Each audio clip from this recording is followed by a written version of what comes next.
Hey, salut tout le monde. Aujourd'hui, petit rajout par rapport à la vidéo que vous allez voir sur Xenosis First Slot. J'en ai parlé dans la vidéo précédente, j'en reparlais dans cette vidéo, d'ailleurs, vous allez voir juste après. Donc par rapport à moi, vous êtes dans le passé, moi dans le futur ou l'inverse, je sais pas trop.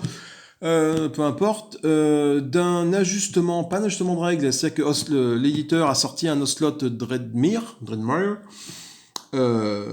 lequel il y a des règles qui s'ajoutent et qui s'appliquent à Xenosis Oslot. Des règles faites par l'éditeur, c'est pas fan-made, hein, c'est l'éditeur. Donc du coup j'ai été voir sur BGG et j'ai trouvé un petit récap de tout ça. Alors la partie que vous allez voir n'en tient pas compte, mais je voulais vous le présenter maintenant, histoire que ça soit fait. J'en reparlerai dans ma prochaine partie, je ferai une autre partie avec ces règles-là. Mais voilà, du coup ce qui se passe, ça simplifie un poil ou pas le truc. C'est-à-dire qu'en fait, donc il y a toujours les trois vagues, hein, vague 1, vague 3. Simplement, au premier round de la vague 1, tu ne retournes que 3 cartes ennemies. Jusque-là, ça va.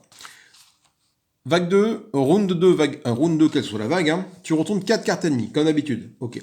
Par contre, le round 3, lui, par contre, là, pour compenser, je pense, l'effet plus cool que tu as au round 1, le round 3, lui, tu retournes 4 cartes, mais tu auras forcément un boss qui va se pointer.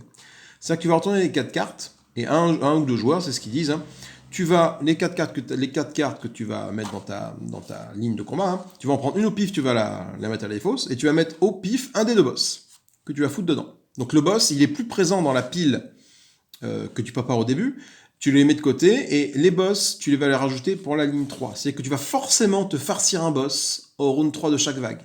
Vague 1, round 3, t'as un boss, vague 2, round 3, t'as un boss, vague 3, round 3, t'as un boss. Pour être bien sûr que ce soit bien la merde jusqu'au bout. Ça, c'est dit, c'est fait. Donc du coup, la vague 1, enfin les rounds 1 de chaque vague sont plus cool, mais alors après le round 2 c'est pareil. Donc là et là, t'es sûr de pas avoir le boss, mais là t'es sûr d'avoir un boss ici. Obligé, t'auras un boss. Voilà. Également une notion importante, je crois que je m'étais planté là aussi, il le dit ici, mais je n'avais pas forcément vu ça dans la règle de slot. Les équipements, tu ne peux avoir qu'un seul type d'équipement, c'est important. Un type d'équipement de chaque item équipé à un moment donné. C'est-à-dire que tu peux avoir donc qu'une arme, qu'un bouclier, qu'une armure, mais également qu'un truc de médic. Tu peux pas, comme je pense c'est ce que j'ai fait à un moment donné, je crois, tu peux pas mettre deux bio-augmentations sur un gars. Non, non, non, non, non, c'est pas possible. Tu mets qu'une seule bio-augmentation sur un gars. Un seul steam pack sur un gars. Alors après le steam pack c'est pas un bon exemple parce que le steam pack c'est du one shot. Donc je pense que ça compte pas. Mais genre la bio-augmentation par exemple, qui est de type comme ça à mon avis, hein. La bio-augmentation, bah, tu veux pas les empiler sur ton bonhomme, hein. Tu veux pas avoir 5 bio-augmentations. Non, t'en as qu'une seule. Une seule équipement de chaque icône. Une seule arme, une seule armure, un seul effet médical. Qu'est-ce qu'ils ont aussi modifié? Je crois qu'il y a des allègements au niveau des règles de révélation et de réaction. Donc ça bouge pas. Je crois que la fonction de révélation, c'est là où on la résout au début du combat. Après, on peut jouer des habiletés ou des instantanés. Je sais pas ce qui diffère par rapport à avant. Je pense qu'ils remettent ça là, parce que c'est plus ou moins ce que je faisais déjà. T'as dit qu'il y a un ennemi. Ouais, je sais pas. Là, pourtant, là, ça me choque pas. C'est vraiment ce point-là qui me, voilà, voilà, cet encadré-là, qui sont importants par rapport aux parties que je vais faire dans le futur. Il y aura ces points de règle-là qui vont être mis en place. Je le rappellerai à chaque début de partie de toute façon. Ensuite, les phases de wrap-up. On a des chances de faire ça. Donc là, ça dit bien qu'on ne récupère pas les dégâts, hein, de chaque. C'était pas marqué clairement dans les règles, mais là, c'est marqué clairement. Il y a des notions de difficulté, hein, si tu veux que le jeu soit plus facile ou pas, ben voilà, difficulté, si tu veux que ce soit plus facile, tu pars avec 20 points de vie. Round 1, 3 ennemis, round 2, 3 ennemis, round 4, round 3, 4 ennemis, comme d'habitude, voilà, avec le boss. Après, pour des parties plus difficiles, j'ai envie de dire, la base commence avec 10 points de vie et tu fais 3, 4 et 5 ennemis en round 3. Mais là, c'est pour les. J'ai envie de dire, qui joue en mode. Qui pourrait jouer en mode hard comme ça? À moins de préparer ton marché toi-même, je sais pas. T'as un mode training aussi, du coup, t'as pas de vie, mais t'essaies d'aller d'aller le plus loin possible. C'est-à-dire que voilà, tu essaies de faire un score, donc tu pars à 0, et à chaque fois qu'un ennemi te fait un dégât, tu augmentes le tracker d'autant de dégâts. Et du coup, tu vois jusqu'où tu montes. Ça te permet de faire toutes les vagues, et tu as un peu une notion de score finalement, quoi. La partie s'arrête lorsque tu finis tes 3 vagues et tes 3 rounds de chaque vague, et tu vois où tu t'arrêtes, ça permet de noter ton score. Voilà. Un petit point, rappel de règles sur le fait du Xenosatem, la façon dont c'est incinéré et dont c'est upgradé. Je pense que je me suis planté aussi. Tu ne peux pas upgrader ta carte avant que ton tracker de tour, de wave, soit au bon endroit. C'est-à-dire, c'est pas parce que tu es au round 3 de la vague 2 que tu vas pouvoir tout de suite aller commencer à incinérer des Xenosatem niveau 3 pour obtenir un niveau 6. Non, non, non, même si tu vas passer le niveau, même si tu vas passer ta vague et tu vas arriver après vague 3 en 1, tu ne fais ça qu'au moment où tu es à la fin de ta vague, grosso modo. Voilà. Ou au début de ta vague, peu importe. Ils nous disent non. Ils disent bien, ça se fait, could be at the end of round 1. Voilà, ça te dit bien que c'est à la fin du round que ça te permet d'aller choper dans ta défausse pour upgrader tes trucs. Et pas avant. Voilà. Petit point, parce que je pense que je me suis planté aussi. Là, c'est pour l'avancée du pion de track.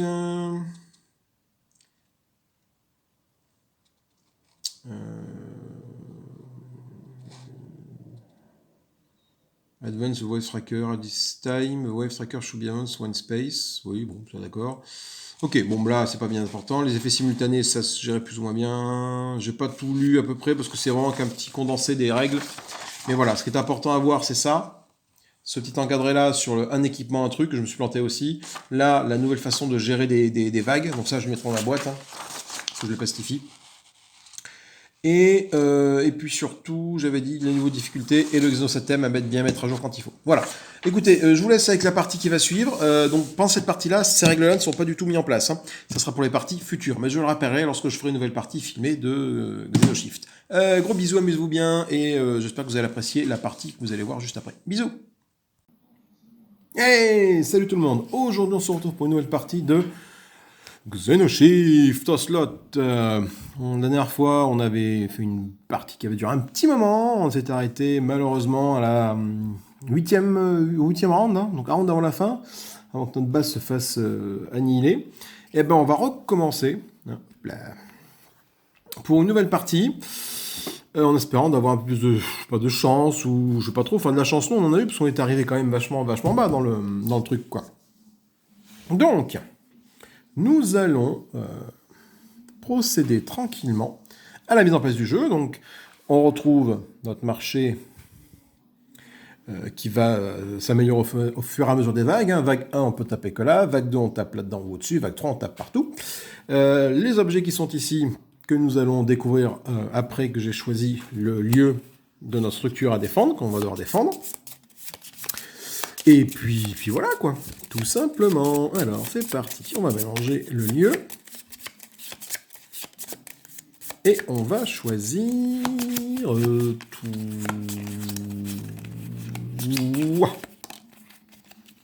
J'espère pas tomber sur le même que la dernière fois. Nous tombons là sur l'atelier de recherche. Alors qu'est-ce qu'il fait? Au début de la partie, ajoutez 2 fusils d'assaut MK1 Spark Jumper à votre inventaire. Vague 1. Une fois par round, réduisez le coût d'une carte arme de 1. Une fois par round, un joueur peut remettre dans sa main une carte arme défaussée. Et toutes les cartes armes octroient un bonus supplémentaire de plus en puissance. Ça, c'est pas mal du tout. 1, 2, 3. Donc, on va chercher dans le paquet des armes qui est ici, dans le paquet des objets, nous allons chercher le fusil d'assaut MK2. Alors, fusil d'assaut MK2. Alors, du coup, les armes, j'ai tout mis comme ça, parce que c'est très voilà, c'est très pénible de chercher dans la boîte, je trouve. MK Jumper, il est là, voilà. Donc déjà ça, il y en a 2 qui vont être dans notre main directement. Donc qu'est-ce qu'il fait ce petit fusil? Il nous permet, le soldat qui l'équipe peut infliger ses dégâts avant que les ennemis attaquent durant ce combat. Quand il le fait, défausser cette carte à la fin du combat. D'accord. C'est-à-dire qu'effectivement, je peux infliger des dégâts avant qu'il ne prenne des dégâts, mais en faisant ça, ça défausse la carte. Mais c'est plutôt bien parce que ça va permettre à notre personnage de survivre. S'il arrive à tuer un petit bonhomme, ça c'est pas mal. Donc ça déjà, on en met 2 dans notre besace. Ensuite, on va générer aléatoirement un marché. Donc on a déjà le fusil, on sait que celui-là, on va pouvoir l'acheter. Et même un coût réduit, parce que pour la vague 1 par rapport au...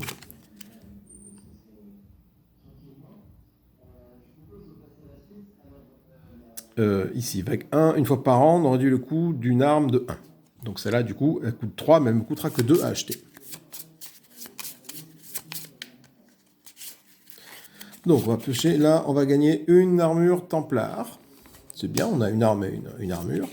Ensuite, un fusil MK2 Arc à Plasma, donc une arme, encore on a une deuxième arme. Oh là là, un lance-grenade MK2, ok, donc là on a déjà une belle offre d'armes 3, donc c'est peut-être pas la peine d'en tirer plus, on va voir ce qu'on tire. Drone de reconnaissance.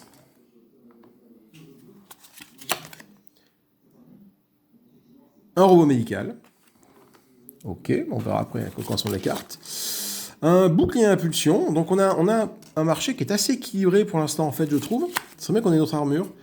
Alors là on a trop d'armes par contre, un fusil d'assaut MK2. Ah bah c'est lui. Donc lui, hop, je le retire, du coup c'est pas la peine. Une tronçonneuse. Ok, et enfin une armure APS Pulsar. Ah oui, donc là c'était le Templar et là c'est le Pulsar. Ok. Donc on a beaucoup d'armes, on a 4 armes. 1, 2, 3, 4. Une tronçonneuse. 2 fusils à lance-grenade. Nous avons un don de reconnaissance, un robot médical, 2 armures et un bouclier à impulsion. Alors, on va chercher tout ce petit monde dans la boîte. Je vous reprends après, je vous épargne la mise en place du marché, je vous reprends juste après. Et donc, après cet habile montage, nous allons voir un peu les différentes cartes que nous avons à notre disposition. Le don de reconnaissance, ça coûte 1. Ça permet... Ça peut être joué en effet en réponse aux effets des révélations. On peut switcher 2 soldats sur la ligne de front. Ok. Le robot médical. Que fait-il, le robot médical, déployer cette carte comme un soldat. Si le soldat subit le moins de dégâts, il est aussitôt tué, d'accord. Tous les soldats de ligne de front gagnent plus de points de vie. Ça peut être bien, ça. C'est que il est là au milieu de tout le monde, là. Et tout le monde gagne plus de points de vie. Par contre, effectivement, ça me fait un soldat qui attaque en moins. La tronçonneuse. Une fois par an, le soldat, quelle équipe peut infliger les dégâts qui excèdent les PV de l'ennemi à l'ennemi suivant sur une de combat. Ok, c'est pas mal ça. Ça peut être très bien pour un gros bourrin. Typiquement la batterie, là. Tu mets ça sur la batterie, là, t'as un espèce de truc de fou. Le fusil jumper, on l'a. Il permet d'infliger les dégâts avant que l'adversaire n'attaque. Celui-là, il coûte 2, il est moins cher, c'est un film cadeau arc à plasma. Je défausse cette carte pour annuler l'effet de révélation d'un ennemi. C'est bien. Tout est bien. Lance-grenade. Pour 2, quand le soldat attaque, il peut infliger un dégât supplémentaire à un ennemi sur la ligne du front. Pour 1, ok, pourquoi pas. Pourquoi pas. Il attaque, il fait un dégât supplémentaire. Le Templar, c'est bien, ça va bien comboter avec ça. Le Templar, il fait plus 1 attaque, plus 2 points de vie. Et un soldat également équipé d'une arme, une carte regarde sa puissance de 1 supplémentaire. Donc du coup, si jamais je mets avec... typiquement, j'achète le Templar plus ça, le gars qui va acheter va avoir 1 d'attaque, 2 attaques avec ça, encore plus 1 grâce à ça. Ça, c'est bien. La Pulsar, on la connaît, on l'a vu la dernière partie. Ça permet de défausser une carte ennemie, de la remplacer par une autre, pas se cacher. Et enfin, on a le bouclier impulsion, on l'avait aussi la dernière fois, qui permet de réduire les dégâts de 4. Ok. Donc on va faire notre main. Notre main est composée de notre inventaire de 4 miliciens. 1, 2, 3, 4. Et de 6 xénosatèmes niveau 1. 6. Tout ça, c'est mélangé pour devenir mon inventaire.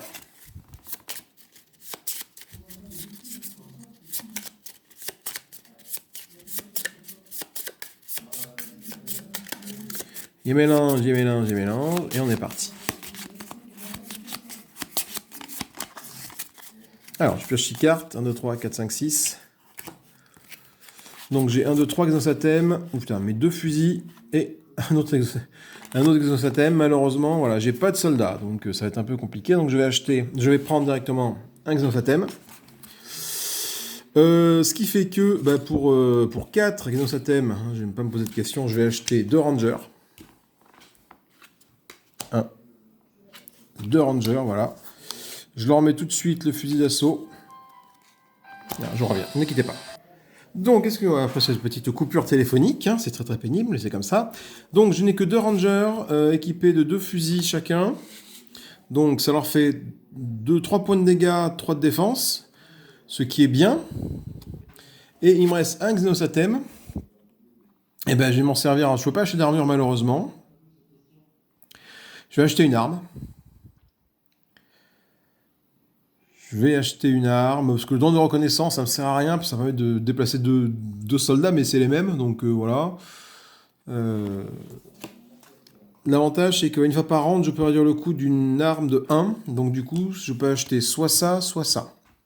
Donc soit j'achète le... Ah, après, ça peut être intéressant d'acheter le... Peut-être intéressant d'acheter lui, là, et de le mettre, en fait, parce que du coup, en le défaussant, ça me permet d'annuler un effet de révélation. Donc je vais peut-être faire ça. Donc je vais le mettre derrière ici. Voilà, comme ça.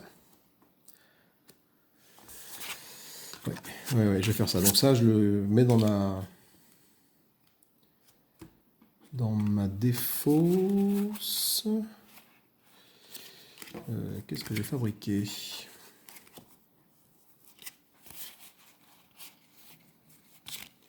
Les cartes qui ne sont pas à la place. Ça, voilà. Hop. Donc, j'ai mélangé ma défausse avec la pioche des objets. On va comprendre. Hein. Du coup, ça me fait un truc tout chelou.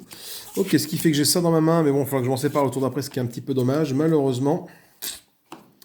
Mais j'ai pas le choix, parce que je n'ai que 2 soldats, et de toute façon, j'avais que 5 de... Je n'avais que 5 d'économie, donc dans tous les cas, oui, c'est ça. Je ne pouvais pas faire autrement que ce que je viens de faire. Ok, bon. Eh ben c'est parti, on va mettre les ennemis de la vague 1. Ça va pas forcément bien se passer. J'ai intérêt à m'orienter sur de l'armure assez rapidement. Là. Allez, on respire. Ah, l'agneau protectrice. Alors ça, c'est pas cool. Placez cet ennemi en dernière ligne. Tant que cet ennemi se trouve sur la ligne de front, tous les ennemis subissent un dégât de moins. Est-ce que j'ai envie que ça soit le cas? Est-ce que j'utiliserai pas mon action de cette arme-là pour faire en sorte que l'effet de révélation ne soit pas actif? Parce que du coup, là, il va défendre tous ses petits copains. Et moi, j'ai pas envie qu'il défende ses petits copains. Donc, je vais le laisser là. Donc, j'annule son effet de révélation en défaussant cette arme. Voilà. Tout simplement. Est-ce que c'est un bon plan? Je ne sais pas. Ce qui fait que, il va pas derrière. Enfin, sa révélation ne se fait pas. Donc, il se met là tout de suite. Voilà. Il reste là tout seul. Donc, lui, il va attaquer, il va infliger 1 point de dégâts à lui. Et lui va l'attaquer, il va infliger 2 et 1, 3 points de dégâts à toi. Tu n'as que 2 points de vie, donc tu meurs. Ok. Pour l'instant, on est bien. Deuxième round. Toi... C'est un drone. Le drone, cet ennemi tue un soldat ou inflige des dégâts à la base, piochez une carte de moins la prochaine fois que vous aurez pioché des cartes. Ça, j'ai pas envie. Donc, ce qui va se passer, c'est qu'il va me tuer parce qu'il m'inflige 2 points de dégâts, il me reste 2 points de vie pour mes 3. Donc, ce que je vais faire, c'est que je vais me défausser à la fin de ce combat, c'est ça. Donc c'est un combat. Je vais me défausser de ma carte fusil d'assaut qui va me permettre d'attaquer avant que lui attaque. Donc du coup, je vais infliger mes 3 points de dégâts sur le drone. Donc mes 2 plus 1. Avant que lui m'attaque. Donc hop, ça fait ça. Et ça fait ça. Ok, jusque-là, tout va bien. Ensuite, on retourne une carte. Encore un drone, malheureusement. Donc là, par contre, là... Donc là, ils vont combattre en même temps. Donc lui, il va infliger 2 points de dégâts à lui, il meurt. Et lui, il va infliger 2 points de dégâts à lui. Alors, ce drone-là, qu'est-ce qu'il fait? Si cet ennemi tue un soldat ou inflige des dégâts à la base, effectivement, il tue un soldat. Je vais donc piocher une carte de moins la prochaine fois que j'aurai pioché des cartes. Donc ça, c'est pas cool. Tout le monde meurt. Parce que toi, tu n'avais plus qu'un seul point de vie. Voilà. Donc du coup, il faut que je me la mets sur ma pioche, là, pour me rappeler que je dois piocher une carte en moins. Et il me reste ces deux-là. Alors, viens voir, je te révèle, toi. C'est l'assimilé. C'est l'assimilé. Cet ennemi tue un soldat, défaussez tous les équipements de ce soldat et placez-le en dernière position. Donc malheureusement, effectivement, l'assimilé va bien tuer mon soldat. Toi, tu n'as qu'un point de vie. Tu fais une attaque à 2, donc toi, c'est bon. Par contre, toi, tu as 3 d'attaque, 3 points de vie. Malheureusement, le ranger meurt. Je ne peux pas le guérir, je peux rien faire. Donc malheureusement, donc toi, tu meurs. Mais du coup, toi, tu viens un assimilé, tu viens ici. Voilà. Et ce qui se passe, c'est que malheureusement, vu que j'ai plus personne pour défendre, hein, tu vas m'infliger 2 points de dégâts à la base. Voilà. Ma base passe donc à 13 points de vie, assez rapidement, dès le premier round. C'est un petit peu compliqué, hein, donc je défausse cette carte-là qui ne me sert pas. Et je vais donc piocher 5 cartes, parce que j'ai mon drone qui m'oblige à piocher 5 cartes. 1, 2, 3, 4 et 5, une carte en moins. Prochainement, va être la suivante. Oh là là, mais sans déconner, quoi. T'as qu'à pas me... Oh là là, mais qu'est-ce que tu veux que je fasse avec ça, quoi. Ça va être une partie effroyable. On passe au deuxième round de la vague. On est comme ça. Donc je gagne, hop, un Xenosatem ici. Et je pose mes 4 miliciens. Ce que je fasse d'autre que poser mes 4 miliciens. Et j'ai 2 d'économie. Je vais acheter une armure pulsar, parce que les armures j'en ai besoin pour plus tard. Les armures, de toute façon, les armes j'en ai beaucoup dans mon deck. Des armes, j'en ai 1, 2, 3. J'ai déjà 3 armes dans mon deck. J'ai pas d'armure, donc pour 2, hein, j'achète pour les 2 que j'ai, j'achète mon armure pulsar, que je mets sur le premier milicien. Je pense que cette partie va être excessivement rapide. J'ai plus de cartes en main, c'est fini. Allez, deuxième round, c'est parti. Oh là là là. J'ai pas de bio-augmentation. Mon seul truc de soin, c'est un robot qui est là. Tout ce qu'il fait, c'est qu'il prend une place de mecs qui sont dedans, là. Allez, c'est parti. On va bien voir ce qui va se passer, mais je m'attends au pire. Là, on va subir. Le drone. Cet ennemi tue un soldat, inflige des dégâts à la base, piocher une carte de moins. Alors du coup, j'ai bien fait de mettre l'armure sur le milicien, parce que lui m'inflige 2 points de dégâts. Le milicien inflige 2 points de dégâts au drone. Donc le drone est tué, mais le milicien, il survit grâce à sa pulsar qu'il a sur lui. Sachant que la pulsar, je peux l'utiliser pour faire en sorte qu'une carte ne m'intéresse pas. La partie précédente, je jouais mal la pulsar. En fait, la pulsar, tu la joues pas quand tu retournes la carte. Je viens de me percuter d'un truc à l'instant. La partie précédente, ouais, mais après, c'est ma première partie, j'ai fait quelques boulettes. Celle-là, c'est une grosse boulette. La pulsar, en fait, tu la joues. Je peux défausser cet ennemi et le remplacer par une autre. C'est-à-dire qu'en fait, je ne sais pas encore ce qu'il y a dessus. Donc, jouer une pulsar, il faut que je regarde ce qu'il y a dessus. Il faut que je la joue avant de savoir ce qu'il y a derrière. Vous pouvez regarder une ennemie face cachée, une fois par round. Et du coup, je la défausse et je la remplace par autre chose. Ouais, du coup, l'intérêt de la pulsar, finalement, si c'est pas en mode réaction, c'est un peu limité, quoi. Bon, tant pis, allez, on y va. Le bourdonneur. Une fois, pas à chaque round, la première fois que cet ennemi attaque, il inflige des dégâts avant que les soldats n'attaquent. Eh ben, ça veut dire juste que toi, tu vas infliger 3 points de dégâts à mon milicien. Il n'a plus que 1 point de vie sur ces 3. Donc toi, tu meurs, et c'est comme ça. Voilà. Du coup, effectivement, là, la partie d'avant, ma pulsar, je m'en servais pour annuler l'effet qui était là. C'est une faute. Je me suis trompé. Je ferai peut-être un petit erratum pour la vidéo. J'essaierai de faire une habile incrustation de texte au début. Du coup, second round, hein, le bourdonneur, 3 points de dégâts sur lui qui a qu'un point de vie. 1, 2, 3. Toi, tu fais 2 points de dégâts au bourdonneur, 1, 2. C'est de la meur.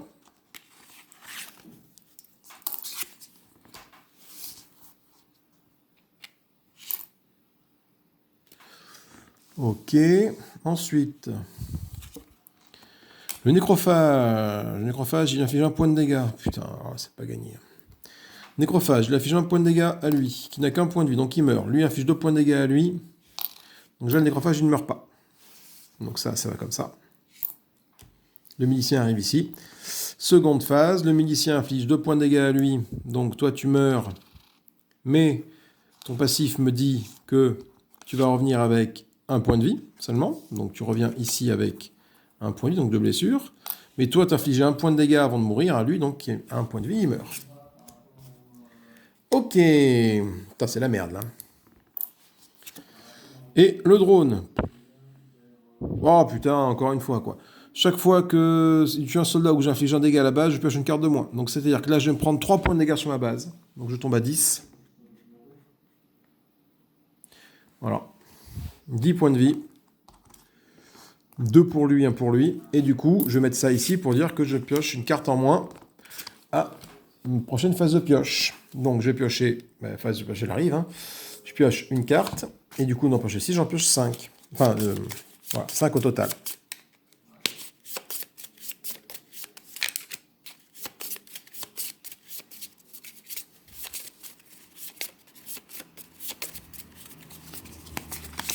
Allez, donc j'en ai déjà une. 1, 2, 3, 4, 5. Alors, on descend la petite pastille de round ici. On est au round 3. Quelle est ma main? Donc, je gagne déjà un exosathème de niveau 1. Putain, c'est dramatique. Hein. Dramatique. Putain, je peux rien faire, quoi. J'ai un milicien que je vais mettre avec une pulsar, voilà.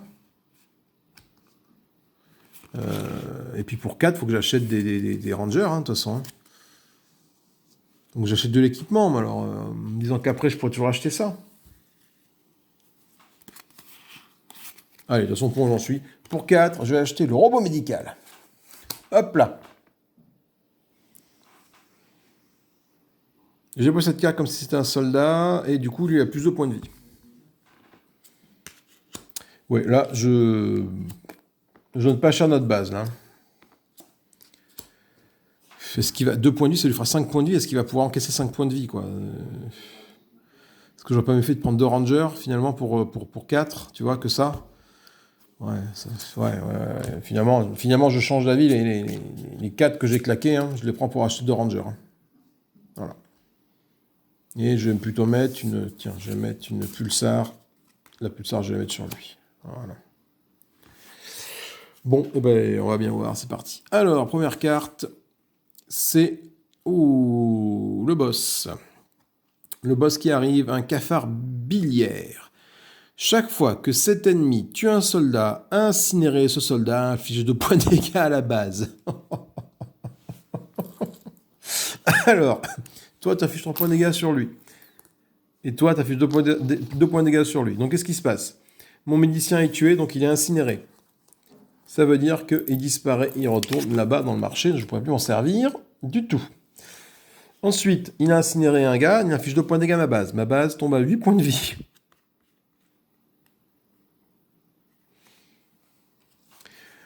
On se déplace comme ça. Donc lui, il attaque, il affiche 3 points de dégâts à mon ranger. 1, 2, 3.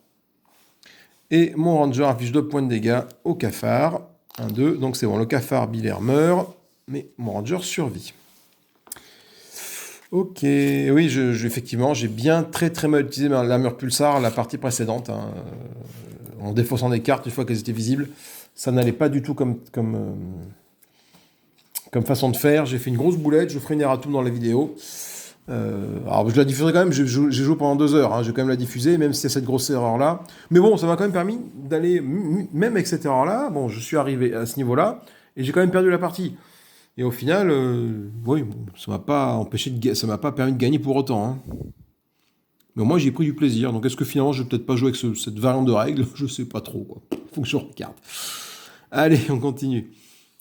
Toi, tu te tournes. L'enfumeur, je le place à la fin et tous les ennemis gagnent plus en puissance. Tant qu'il est là. Lui, c'est la butineuse. Chaque fois que cet ennemi tue un soldat, infligez un point de dégâts à la base. Donc, il va... Oh là là là. Il inflige 3 points de dégâts, parce que lui, le boost de 1. Donc, 1, 2, 3 points de dégâts au ranger. Le ranger lui inflige 2 points de dégâts. Donc, la butineuse a 2 points de vie de pastille rouge, elle meurt. Le ranger, il a 6 pastilles pour 5 points de vie, il meurt. Et la base prend 2 points de dégâts. Donc 6. On regarde ce qu'il y a ici. Ce qu'il y a ici. Je ne suis pas sûr que ça soit fasse une légion comme ça, moi. Alors lui, il inflige 1 point de dégâts boosté par lui, donc 2 points de dégâts. Le ranger inflige 2 points de dégâts au nécrophage. Statu quo. 3 points de vie, 3 points de vie. Le nécrophage inflige 2 points de dégâts au ranger, qui meurt. Le ranger inflige 2 points de dégâts au nécrophage, qui meurt. Mais en mourant, le nécrophage, qu'est-ce qu'il fait? Il revient. Et il revient avec un seul point de vie. Le ranger, il meurt.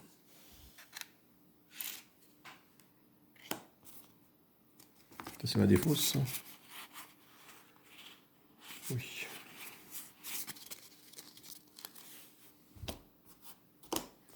Du coup, j'ai tout ce petit monde qui reste là. Donc, plus 1 en puissance. Donc, toi, tu as plus 1, tu as plus 1. Donc, ma base subit 4 points de dégâts. Ma base arrive donc à 2 points de vie. Voilà. Voilà. Et hop là. On va passer à la phase 3. On va passer du coup phase 2, mais au round 4. Ici. Donc, par défaut, je gagne un exonosatème de 3. Dans ma défaut, je vais voir ce que j'ai d'exonosatème de 1 pour les incinérer et les transformer en exonosatème de 3. Je peux faire ça. 3 de 1 devient 1 de 3. Ça, c'est bon. Et du coup, j'ai pioché 6 cartes. 1, 2, 4, 5 et 6. Alors, qu'est-ce que j'ai dans ma besace? Putain. Ah, mais sans blague, quand ça veut pas, de toute façon. 3, j'ai 6 d'économie, j'ai 3 miliciens.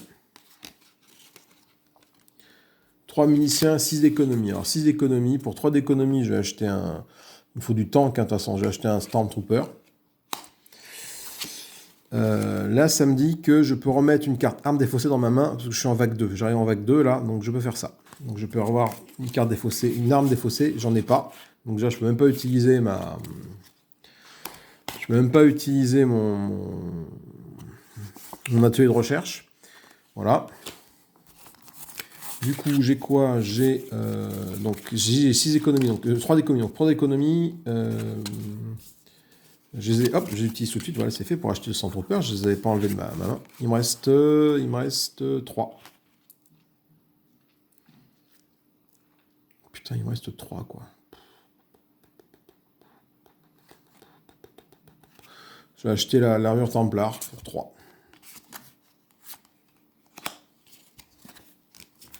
Je suis un petit peu dépité, je vous cache pas. Allez, vague 2, on est parti. 1, 2, 3 et 4. Alors, c'est la phobie rampante qui attaque. En effet de révélation, infliger 2 dégâts au premier soldat sur la ligne de front et placer ce soldat en dernier sur la ligne de front. Très bien.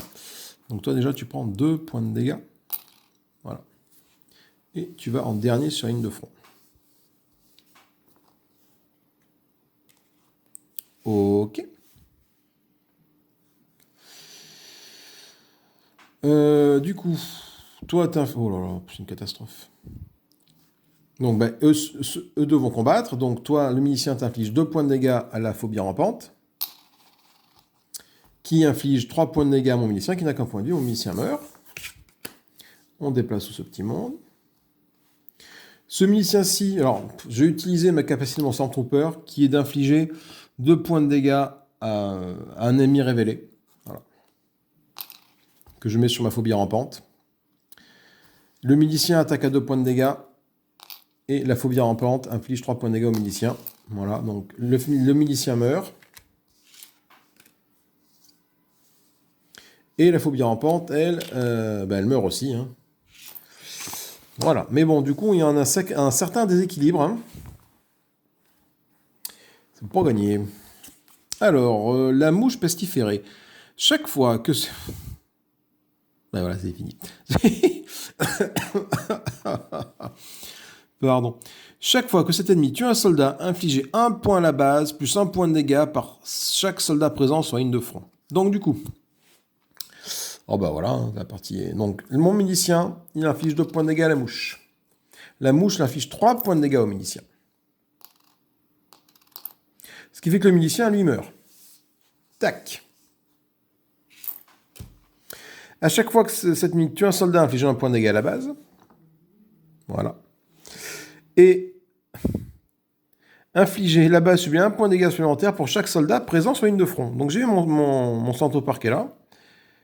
Voilà. C'est ce qu'on appelle une partie rondement menée. 20 minutes la partie. Hein, je vous passe la mise en place et tout. Partie Xenoshift, 20 minutes. Bien propre, bien carré. Peut-être que je vais me sortir les règles dont je parlais la dernière fois. J'ai vu ça sur Gameboard. Ah putain, j'arrive pas à le dire. Un BGG là. Que pour une extension ou un nouveau standalone, mais qui est sorti qu'en anglais sur Xenoshift, ils avaient adapté les règles de ce standalone-là. Ils avaient sorti un petit fichier PDF à imprimer sur lequel on peut jouer au slot avec ces règles adaptées qui le rend un peu plus facile d'accès. Parce que là, si vous voulez, 20 minutes la partie, 20 minutes c'est le temps que j'ai mis à mettre le jeu en place finalement. Bon, eh bien, écoutez, c'est quand même une bonne branlée. La base est perdue. Moi, je vous souhaite une bonne fin de journée. Je vous fais des gros bisous. Je vous dis à plus tard. Amusez-vous bien. Ça vous a plu, pouce en l'air. Ça va pas plu, pouce en bas. Voilà, je vais essayer de sortir cette petite fiche de règles, la bûcher un petit peu, puis voir un peu comment on peut faire une partie plus sympathique avec tout ça. Je vous fais des gros bisous. Amusez-vous bien. À plus tard. Salut, salut!